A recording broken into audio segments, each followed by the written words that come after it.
Welcome to the teaching series of Mountain Top Missionary Church, Novelty Plaza, 31 Street 33, Ladipo Olivia Junction, Motion, Lagos. We believe that as you listen to God's word, you will receive the revelations of the sons of God, which is the knowledge you need to be what God wants you to be, and it is what gives you the impact in your generation. And now, join the man of God, Apostle Adorable Ibiyehudu. Blessed as you listen.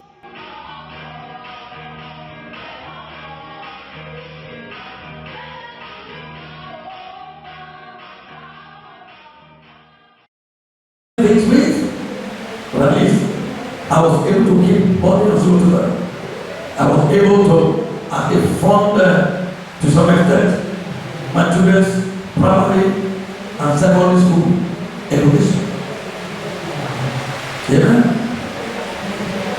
And now I says, as you study, I don't know, that with the kind of level of people we have now, our finances have been affected.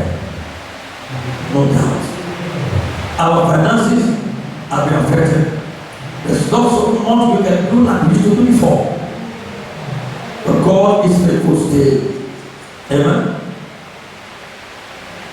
As of now, we have only 2 people paying tithes. Only 2 people paying tithes. Amen.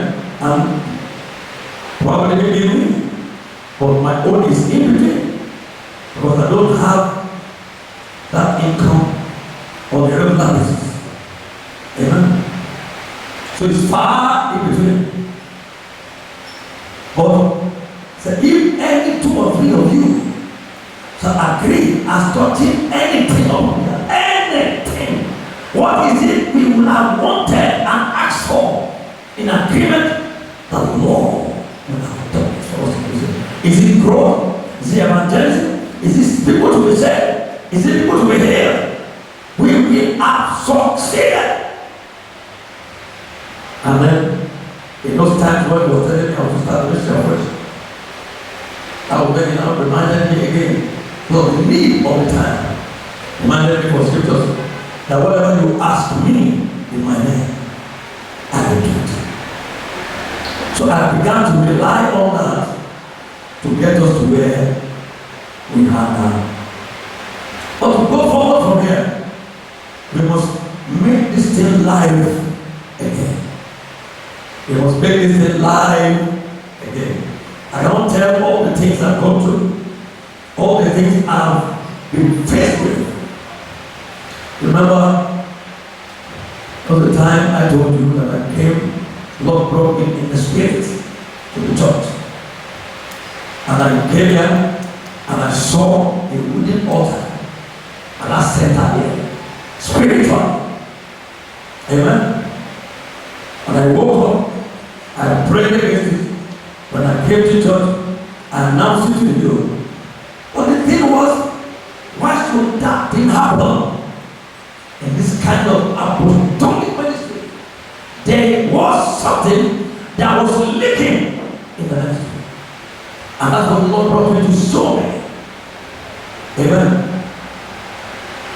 Also, there was a time that a pastor in Mina sent a message to me that he perceived or saw, I don't know what that was, he saw, that he saw my 3 names on an evil altar. What was that? Those who knew about it and knew it, he didn't tell me.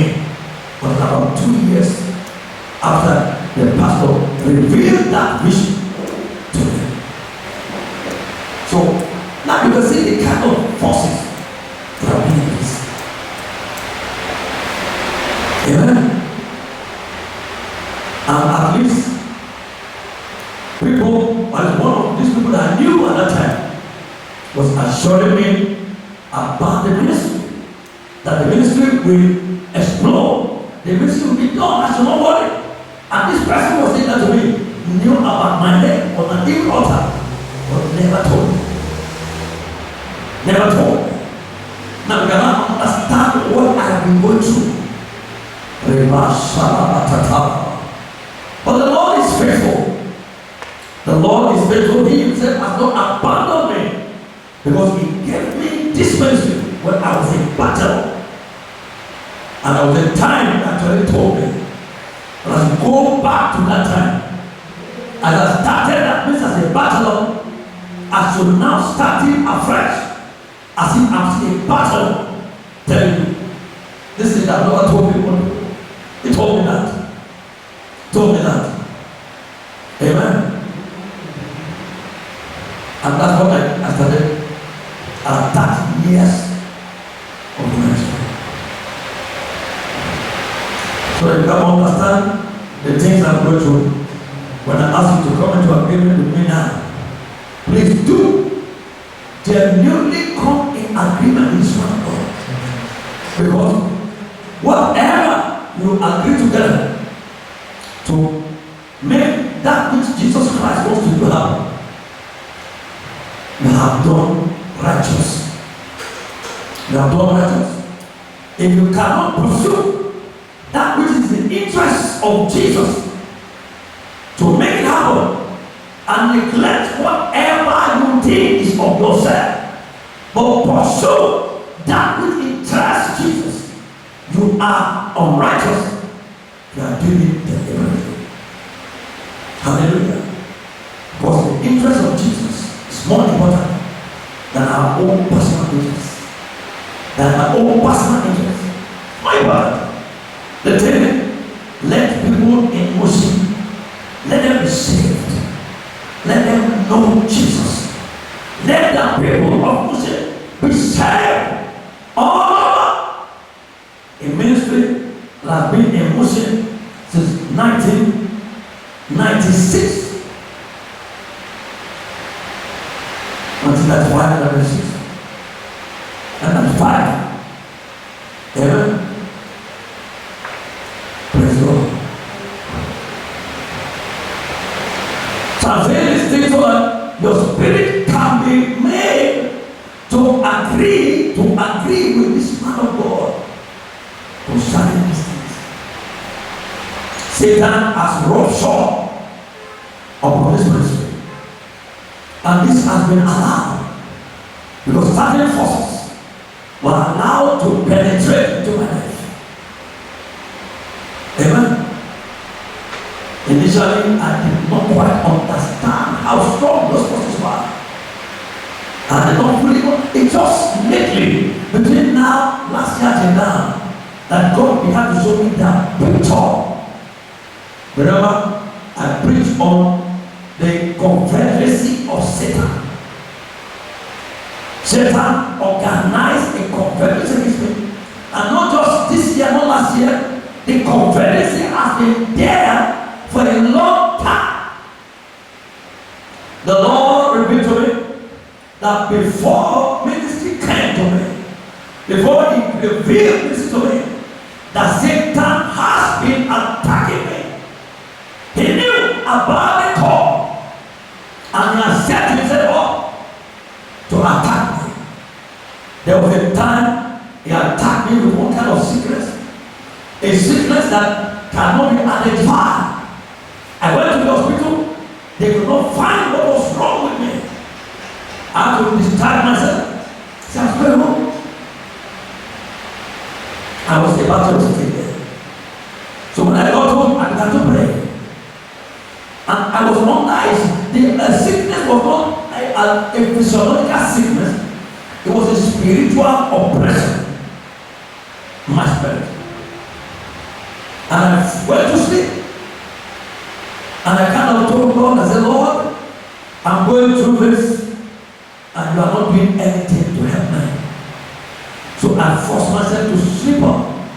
And when I woke up in the morning, I woke up with a song in my spirit. I've said this in the years from when we have had it. Kilo de se, Ọlọ́run mi, kilo de se.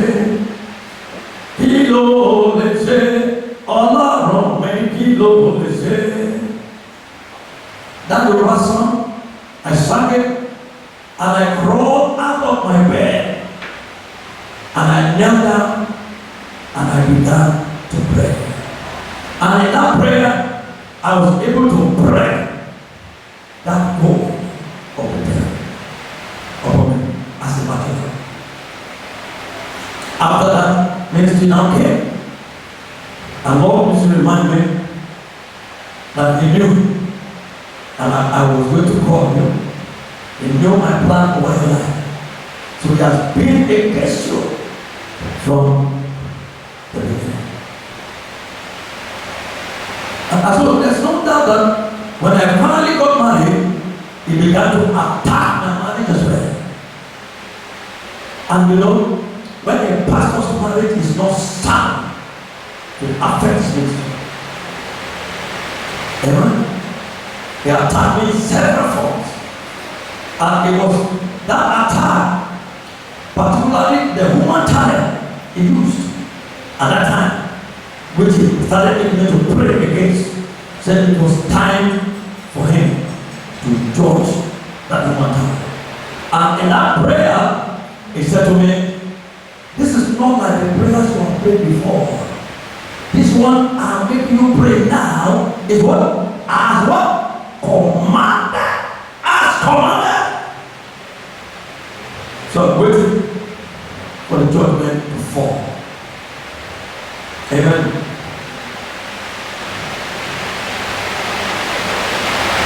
This same woman even made attempts that my wife and I should not have to.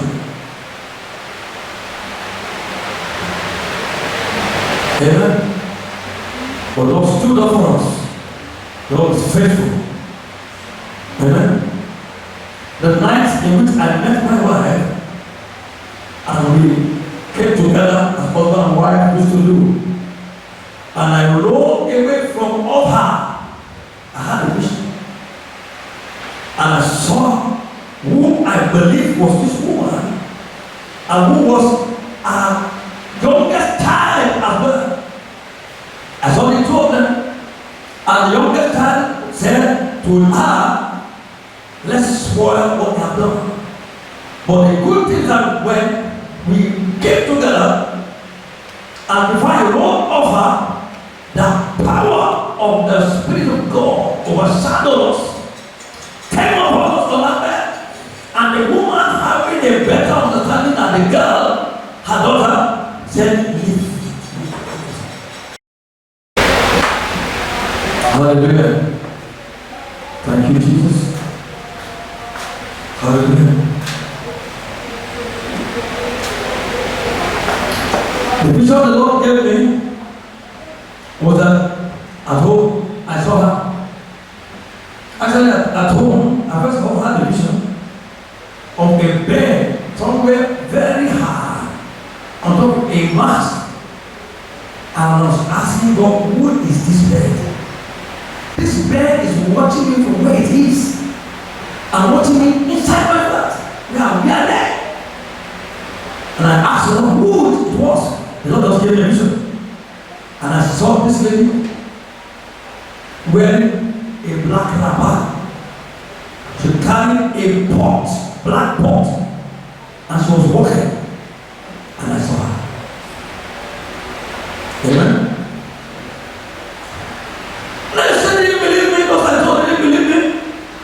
And the Lord reminded me, because I told you I thought I was a member of a church at Tirarod, and the house was next door to the church. At that time, I myself and my family lived in that church for a time. And God took me one night in that vision. And I went, just like I came into this place in the Spirit, I went into their yard in a vision. And their yard was like a yard. It was full of this old Ibira woman with white hair. And when I walked into their compound, what I perceived in that vision was an atmosphere of witchcraft. And then Lord reminded me, and when I saw that vision, Lord spoke to me about that vision again at that time. I didn't know what He showed me. I didn't know what He wanted me to do. He never said anything about it. Now, He now brought that vision back to me in remembrance. So many years after, when people are not believing about this girl, He was now showing me that how can this girl, because she was born in that yard, how can this Ezekiel be born and raise hair with all these old men, and nobody initiate her into witchcraft. Not possible. Amen. Hallelujah. So that's the truth for me. Eventually, after some other things that happened in the church, and I had to make a curse. She left the church eventually. And she's not returned up there. And I remember the day she came. I was outside, I was at the generator. I don't know what I was doing with the generator. And she came in from the staircase and walked towards me, greeted me. You know, I knew her already. But the mistake I made, not to me later that, oh, she has been asking God about having children. Amen? And that God said unto me, and he said was that because I knew her father, and late father was not a member of this church, I didn't really bother to ask God, did you send this girl? I just accepted her like that. And we were so taken in because she could sing well, and songs to carry us. We thought it was the anointing. Amen. Until now saw. Now why am I saying all these things? Because there have been no strong prayers in the ministry. If it had been there, these things will not happen. Or will not happen, and we won't have to know immediately. And she was in this job for almost 4 or 5 years until God began to do it. Now I had reasons to suspect things, but those reasons could not take hold because all was like that. We had that. She was the daughter of one of our members. So why should I not just think evil of her? I suppressed everything, and the Lord was trying to make me know. Until it got to a point where the Lord could not allow this to continue again. Amen. So he said them 2 by 2. Luke 10:1.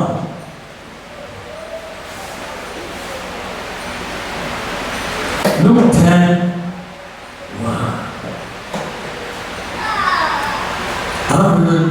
I was speaking a witness, but I'm saying what is the truth. When you are in this kind of problem we have it, you cannot lie to yourself anymore. Say the truth will set you free. Amen. After these things, the Lord appointed other 70 also, and sent them 2 and 2 before his face into every city and place whither he himself will come. 2 and 2. Why must always be 2 and 2? Because the prayer said 2 will give themselves 1. Amen.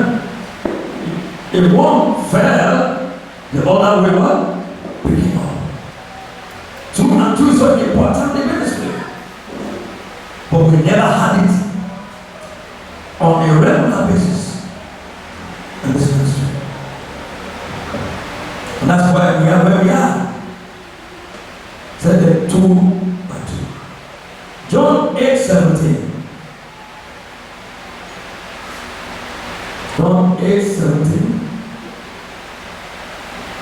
He said, and yet it's also written in your law. He was getting a discussion with them, and then mentioned something that happened in the law. It is also written in your law that the testimony of 2 men is true. Why did he say them 2 by 2? But they were supposed to have testimonies. One will know something confirmed by the other. And if their testimonies agree, it is true. But we didn't have such things in this ministry for a long time.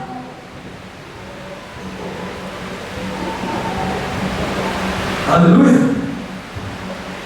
It was like I was alone in the ministry work.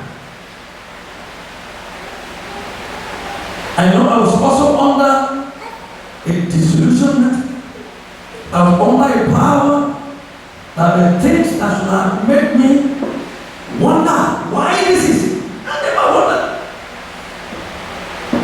It was like I just believed whether rightly or wrongly that somehow these things will get sorted out.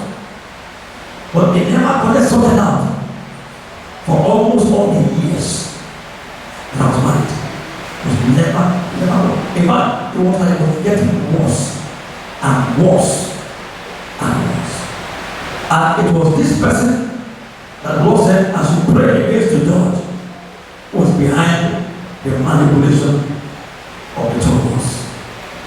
There's something that was never manifested. This person I told you that when I was a bachelor, the Lord had told me that He would give the woman and the man a healing anointing. But that promise could not come to pass because somebody was engaging to make her miss it.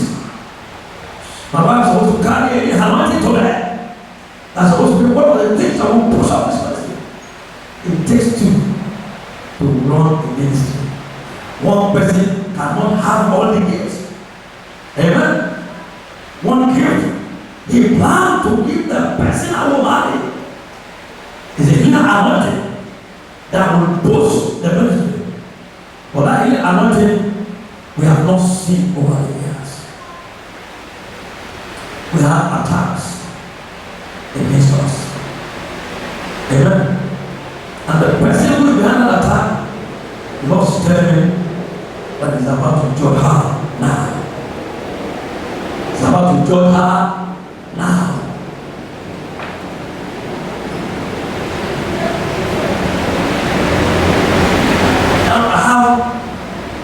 Things I'm doing to get myself out of this, and I'm praying that God, what He told me, that let me handle these things, because I will tell you the truth, and I must tell you the truth. There was a time when I got fed up with all these things, and I was kneeling down one day, I was praying.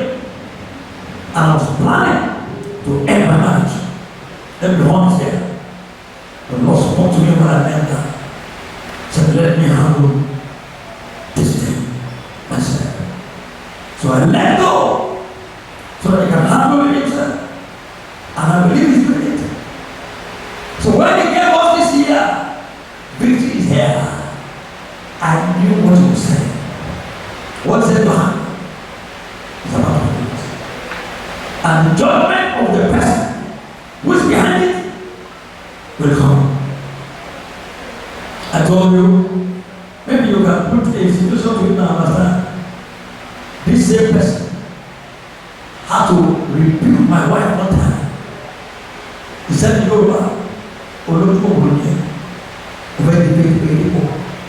what is wrong for my wife to become like a victim? This one actually accused her. That is, he knew what God had in plan and in purpose for her.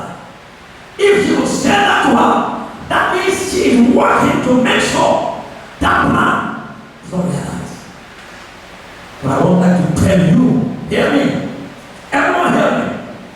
That means God told me that my wife will have a little anointing will come to pass. But would you ever be amen? Because she sees it. Because it's not her own personal desire to walk against it. The desire of someone who is manipulating behind the scene to make sure that will not happen. What does it mean? It will happen. That's why our team, when I asked the Lord, I told you, when I asked the Lord, what made the theme of this conversion? The Lord said, look into your spirit and search all the things you have gone through. There you will see, it will reveal to you what the conversion will be. And when I check into my spirit, what I received was not exactly different from what he said the year will bring to us. He said 2024, victory is here. One victory. Victory for all the things I have done to ministry for 30 years. The victory is here. And that victory is a person who is speaking it, who is bringing it to pass. And he will bring it to pass. And no devil will be able to stop it. Hallelujah. Victory. Jesus is the victory. It's not an idea. The victory is a person. His name is Jesus. And he will be glorified. That which they thought will never come to light in this ministry will come to light. We will see it. We will see it. It shall come to pass. I am convinced in my heart. It shall come to pass in the name of Jesus Christ of Nazareth. Rabba Salakatata. So the everything we know, testimony of two witnesses is true. Then the third thing I want us to look at before we start praying. Matthew 21:21. Matthew 21:21.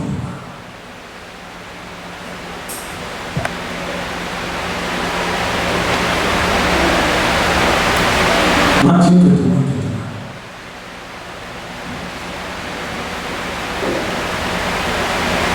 Hallelujah.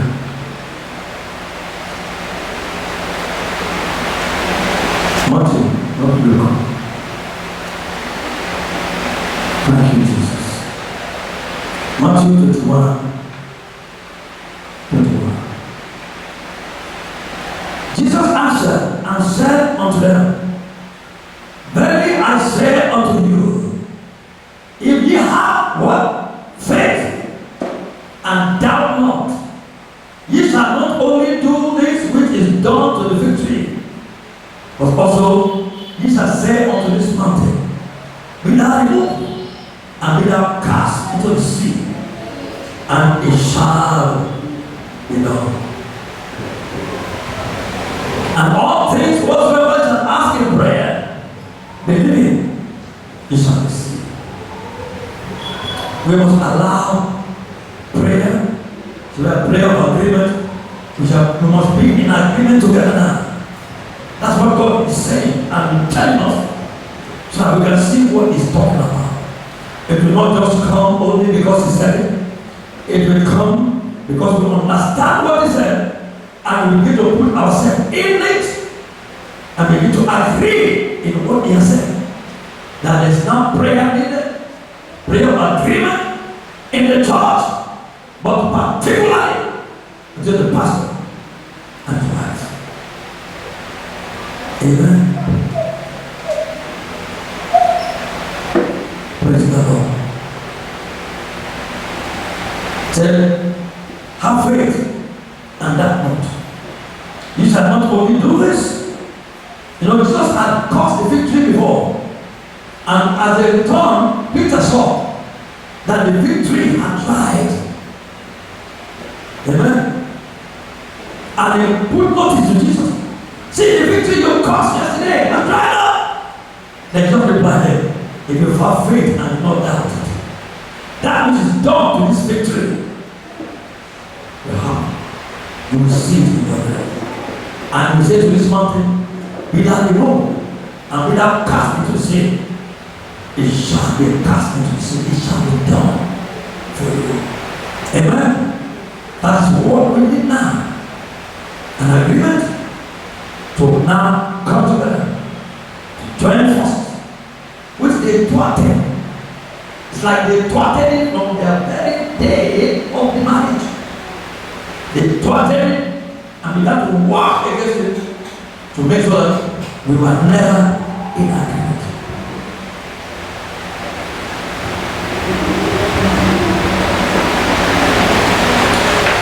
Mark 11:23. Mark 11:23.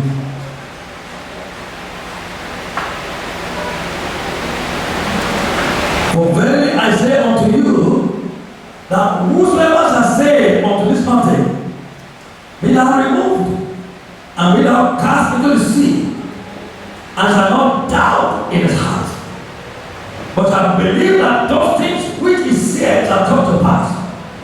He shall have whatsoever he said. This is the scriptures. You shall not doubt in your heart. Now, I don't want anybody to doubt in the heart. Believe all the things I've tried to bring to us. Don't let yourself be pushed into offense. No. And become offended? No. I read something somewhere. Bishop Oyeko was saying that whatever somebody asked him, how did his ministry finance all these things? Thank you for watching this video to the end. I trust that you are blessed. Amen. The Lord said to me when he called me that which was committed into my hand is from heaven.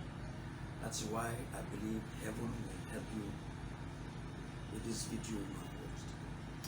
If perhaps you are not born again, maybe so, I would like to ask you to give your heart to Jesus. Will you bow down your head and pray this prayer with me? In Jesus' name. Say after me. Father, in the name of Jesus, I'm sorry for my sins. I ask you to forgive me and cleanse me of them. I trust in the blood of Jesus to cleanse me from all iniquity. Therefore, I ask Jesus to come into my heart, to be my Lord and Savior. Lord Jesus, I'm sorry for all of my sins. Please forgive me of them in Jesus' name. Come into my heart and be my Lord and Savior. For I believe in my heart that you died on the cross and you were raised up from the dead on the third day. And I believe that you have come into my life. For when I ask you, you said you will never drive me away. Thank you for saving my soul, Lord. In Jesus' precious name I pray.